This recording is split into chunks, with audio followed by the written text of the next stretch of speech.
Okay, I had an absolute disaster. This microphone here, which clearly is switched on, you can see that blue light on there. When I made this video with Callum Beveridge, I did not have this switched on. Apologies. However, I've managed to save as much of the audio as I could because Callum had his microphone on, so I've used some clever editing to try and make sure this works. So today we're going to talk about bunker play. Callum's a great golfer, teaches at Caprington Golf Club at Kilmarnock in Scotland. And yeah, we talk about bunker play. So I play a bunker shot, Callum plays a bunker shot, he goes first. He explains how he plays it in comparison to how I play mine. Two slightly different ways. There's variations of the bunker shot because, as we know in golf, there's no right or wrong. And that's, I guess, the beauty of it. I believe Callum's approach is probably more traditional. Mine was something I'd learnt from Podrick Harrington from watching the video, but it's all explained in this video. Enjoy it. I'm going to do more collaboration with Callum in the future.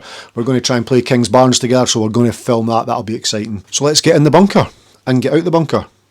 You've got to go in the bunker to get out the bunker. You need to... Don't go in a bunker in the first... You know what I mean? Let's go. Right, Callum, show me how you play a bunker shot. Tell me, explain. Because I've got a slightly different way to play a bunker shot. It might not. It might be exactly the same as yours. All right, okay. You never know. How do you play a bunker shot? So we've got 1, 2, 3, 5 yards, plus another 5, plus 5 yards up. So we've got a good 10 yard, 12 yard carry. Got a hard shot. It's quite a tricky one actually, isn't it? Well, first of all, I think with this one, what you would do is you're obviously checking the lie. You can feel that the sand's a little bit wet. Yep. So for this one, I would first of all assess the lie. We've picked a club. You've got something interesting there. You only have 54 is the only wedge I carry now. Which is interesting. I'm keen to hear more about that. Who you got that idea from? Especially for you. So first of all, kind of assessing the lie. So it's a little bit wet. We're going to have a slightly steeper angle into the ball. And what I would tend to do in order to do that, I would stack a little bit more weight on the left leg. Yep. I wouldn't quite open the face up as much as I normally would. Okay. And then from here, I'm going to try and hinge the club a little bit more upright. A little bit more vertical for this shot. Also, before you play the shot, I'm looking at what's in front of us. So it's quite a tricky shot, but we've got a bank at the back, which definitely makes life a lot easier. So don't go for the very top of the slope. It would definitely add a little bit of extra distance. You've got plenty of room at the back.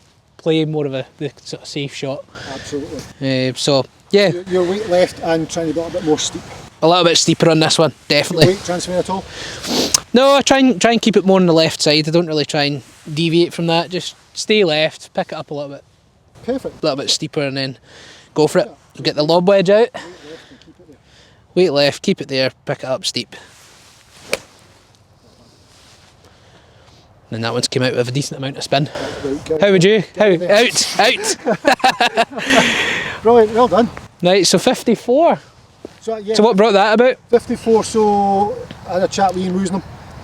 Asked him what was the most lofted club he had when he played Augusta, when he won the Masters, and he said 53 degrees. And he said it's just a case of opening the face up and just doing it with the hands to put the ball loft on or take loft off. And I thought that's pretty good, so less confusion when it comes to, there's so many wedges. There is. So many different grinds, different lofts, different bounces. Absolutely.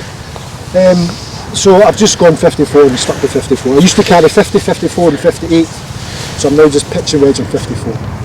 Anyway, so your bunker shot, you were left side dominant and you picked the club up. Like so, I do similar. Yep. But I learnt this watching Podrick Harrington explain this in a video once, and I've adopted this for quite a while now. I aim, close my stance, left foot flared out, left hip flared out, so everything's going towards target, similar to you. And then what I do is, with an open club face, I cut across my foot line. Right, okay, so we're swinging that way, so more this way. So our feet are going this way, yep. But our club path's going this way, which is the opposite of EUREKA. Mm-hmm. That is the opposite of EUREKA, isn't it? That's interesting. EUREKA, aye. So there, but the feet being closed encourages the path to go left to get that chop underneath. Mm-hmm. So you're swinging from there, I'm swinging more towards my left foot, so I'm there swinging towards left foot to try and get that up and out. Yeah, it's lovely. And then I just feel as though with the left foot so flared out, I mean, there for a camera, it's there, it's so flared out, the left thigh is so flared out, and everything weight-wise can only go in that direction. I like that, and you've got that left knee over the toes as well. That's always a good guide, isn't it? Exactly, so everything can only go that way. But then, if I follow the path of my feet line, I'm going to chunk it. Yep. low point's going to move back. So it's just a chop down that way, which I think's easy. I like that. That's good. Brilliant. Love it. Excellent, love it. If only that was switched on, eh? How much better would that video have been? How unprofessional of me. How good was that though? Callum's form, a lot steeper than me. I cut across more, my bounce is going to land and kick slightly to the right. Callum's will be much more neutral bounce. But it's interesting, there's more than one way to play a bunker shot. I'd like to thank Kingsfield Golf and Leisure for hosting us on that day. It was absolutely fantastic of them. They gave us use of the course. They have some facility there if you ever get a chance to go. Tailor-made fitting centre, absolutely outstanding. Cammy Marr works there as well, great fitter and coach. And also thanks to Callum. Absolutely fantastic. He's at Caprington Golf Club in Kilmarnock. All his details will be linked below. His social platforms will be linked below. And I'll see you in my next video. Bye bye.